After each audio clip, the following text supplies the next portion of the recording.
Hi, my name's Kay. We're going to be talking about how to plan for your spring color now in the early fall. One of the most common things we like to plant are tulips and daffodils and crocus and hyacinths.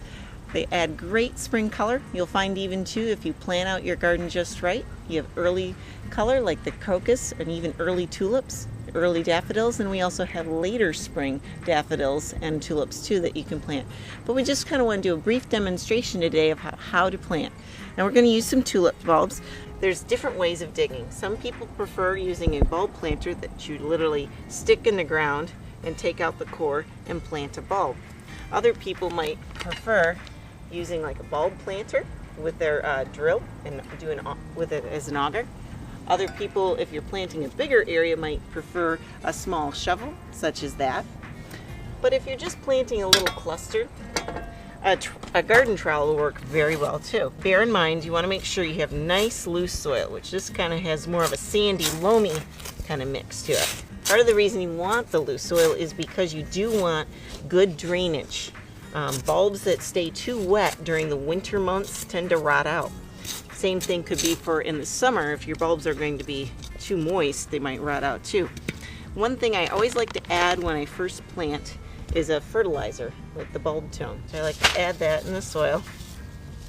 The other thing too is with the bulbs, you want to make sure, in the case of a tulip and a daffodil and a hyacinth, the point side is up. We've dug the hole about, I would say about 5 to 6 inches deep.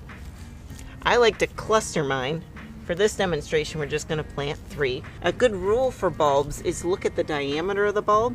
This one's about 2 inches across. So you want to plant, when it's 2 inches across, you want to have it at least 5 to 6 inches deep. This one only being about 1 inch across, you'd only plant it about 3 inches deep. Then I just like to kind of fill in the soil.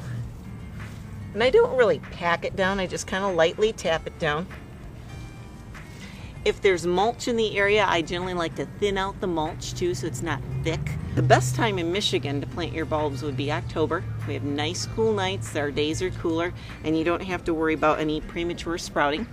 There are a few bulbs though that we do encourage that you do plant earlier, like the fritillarias, and those we actually say plant on their sides because they're a little more of a tender bulb, so they like to get started early. Watch out for rodents, because if you have rodents you might need to keep an eye on that, either by treating the bulb by spraying on a spray that would make them taste very nasty to the rodents, or you may even want to plant bulbs that they don't like, such as the hyacinths or the scilla or the daffodils that they don't seem to enjoy. A few added thoughts would be also, if you do have problems with the pests such as chipmunks and squirrels, using bulbs they don't like the muscari, the hyacinths, daffodils, which are one of my favorite, and even the fritillarias, which get quite large. They're also called crowned imperial.